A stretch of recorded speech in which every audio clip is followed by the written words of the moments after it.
안녕하세요. 제이노믹스라고 하죠. 제이노믹스. 문재인 정권이 실천했던 그 소득주도 성장 등의 그런 어떤 그 정책 기조를 제이노믹스라고 합니다. 이 제이노믹스의 이 정권 중기를 돌아서는 이 시점에 그 중간 점검 성적을 내보자면 지표를 10개 정도로 보고 얘기해야 될 것 같아요. 경제 성적을 평가할 때 10가지 지표를 참고한다고 하죠. 먼저 성장률, GDP 갭, 설비 투자 증가율, 그리고 소득 5분위 배율, 중산층 비율, 국가 채무 비율, 관리 재정 수지. 성장률 한번 볼까요? 자, 올해 2% 달성 어렵죠? 1%입니다. 1.8%에서 1.6% 전망치가 나오고 있죠. 외환위기 때가 마이너스 5.5, 석유 파동 때 80년대 석유 파동 때 마이너스 1.7, 그리고 글로벌 금융위기 때 0.8. 이때 이래로 최저치예요. 끔찍하죠? 또 한번 보죠. 자, 그다음 GDP 갭. GDP 갭이 그 과열하지 않고 성장할 수 있는 잠재 성장률과 실질 성장률의 그 차이를 GDP 갭이라고 해요. 자, GDP 갭도 지금 극단적으로 악화되고 있습니다. 노무현 정부 마이너스 0.3%포인트, 이명박 정부 0.8%포인트, 박근혜 정부 마이너스 0.8%포인트, 문재인 정권이 무려 마이너스 1.7%포인트. 이 수치가 적을수록 이제 경제가 제 실력을 발휘하지 못했다, 성장을 못했다, 이렇게 얘기를 한다고 합니다. 자, 그 다음 볼까요? 그 다음 설비 투자. 설비 투자 뭐 끔찍하죠. 지금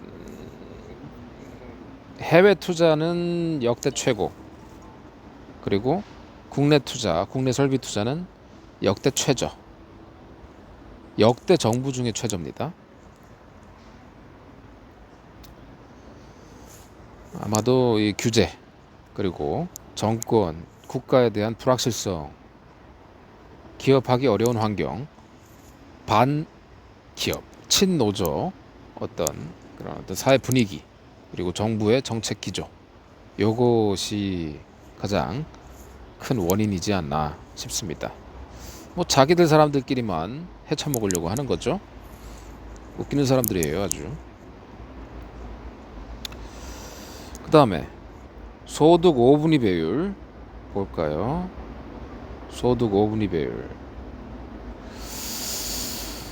소득 5분위 배율. 끔찍하죠. 소득 5분위 배율 보고 저기 같이 볼 만한 게 그 저 중산층 비율 같이 보면 될 것 같습니다. 중위소득의 중산층이 이제 중위소득의 50에서 150%에 해당하는 가구의 비율이라고 해요. 지금 이 소주성 정책 시행 이래로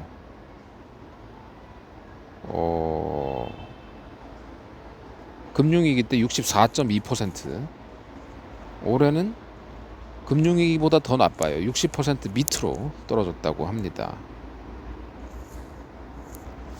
일자리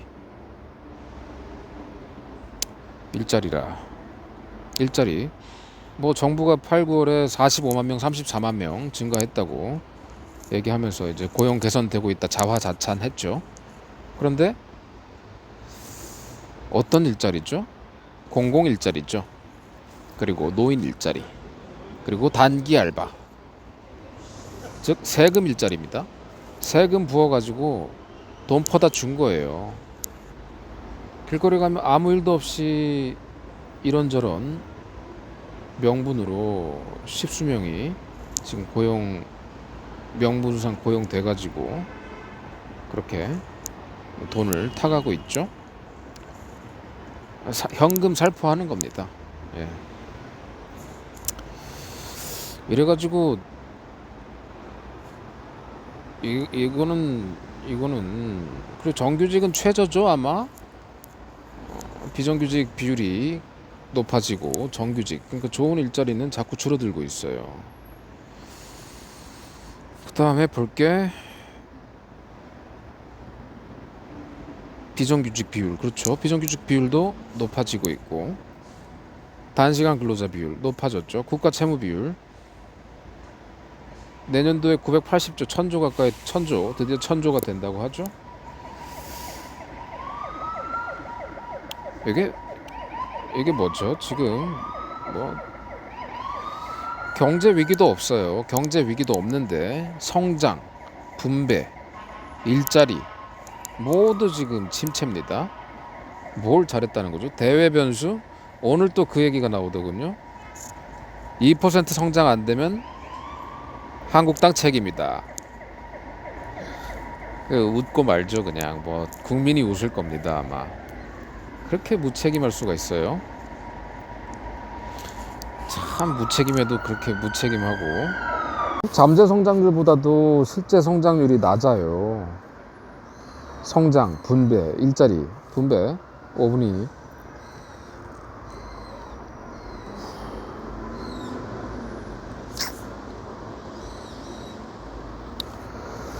지금 뭐 소주성, 소위 소주성. 근데다가 뭐 일본하고는 저러고 있고 소득격차 켜지고 고임금 그리고 최저임금 급격하게 높이는 바람에 소상공인 자영업자 일자리 줄어들고 폐업 속출을 하고 고령층 단기 공공 일자리 알바 비정규직 최대로 늘리고 그래놓고 그거를 또 일자리 창출했다고 홍보를 하고 있죠. 성장률 1%대 끔찍한 수준입니다. 대외 여건 악화 탓하기에는 MB 정권 박정부 때 뭐 금융위기, 피그 이런 거 없었나요? 픽스, 남유럽 재정위기, 그리고 리만 사태 MB 정권 때 있었죠. 노무현 정부 때 카드 대란이 있었고 그때 비하면은 대외 충격이 현저히 없어요. 미중 무역 분쟁 열심히 미중 무역 분쟁만 부르짖고 있는 거죠.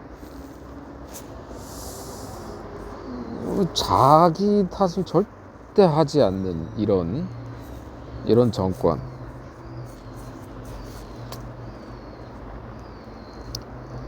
그것이 바로 이 정부의 실상입니다. 대한민국이 그 세 차례 위기 상황 이외에 1% 성장을 한 바가 없어요. 이거는 747 줄푸세 차라리 그게 낫겠습니다. 무슨 뭐 줄푸세 747 하면 안 되나요? 감세하고 법인세 비율 낮추고 신기업 정책하고 고용 유연화하고 너무 답은 명략 관화해요. 지금 마크롱이 프랑스를 뭐 재기시키고 있다고 하죠. 프랑스 경제를.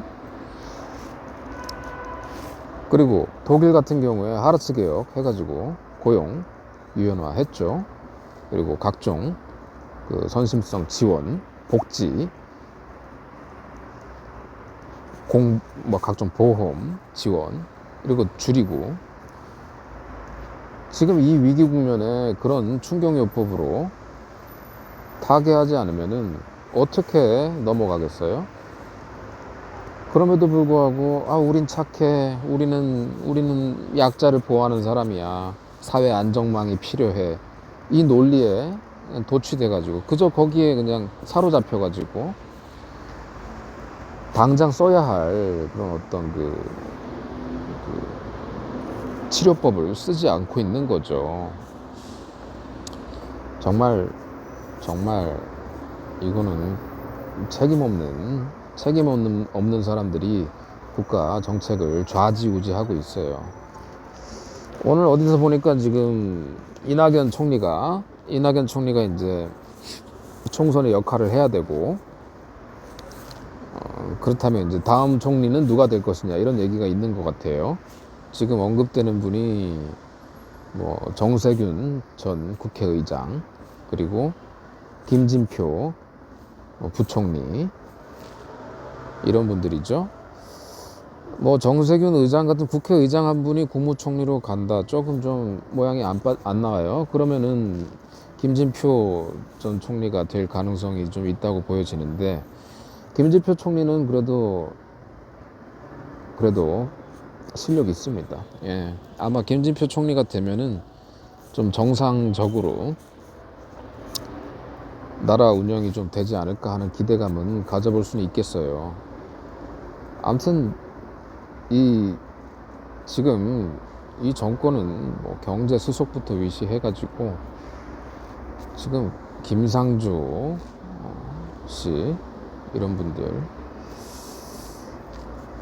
이건 아니죠. 예. 전면 어차피 총선 다 나오셔야 되잖아요.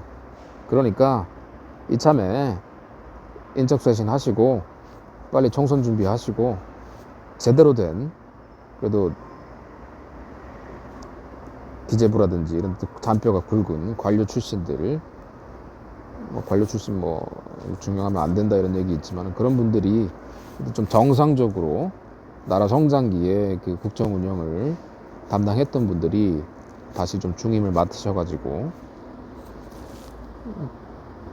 나라가 좀 정상적으로 돌아가야죠. 지금 무슨 오로지 선동을 위해 가지고 이 소중한 납세 자원을 마음대로 유용하고 전용하는 그런 행태, 이제 2년 반 많이 했으니까 적당히 하세요. 적당히 하고 나라 생각해서, 당신들만 사는 나라도 아니고 우리나라 이렇게 고꾸라질 나라도 아니고 그래서도 안 되고 하니까 책임을 느끼고 2년 반 동안은 어떻게 하면 퇴직 잘할까, 나라 망치고 나갈 생각 마시고 남은 기간이나마 정상적인 그런 국정 운영을 선보여줬으면 좋겠습니다. 이상입니다.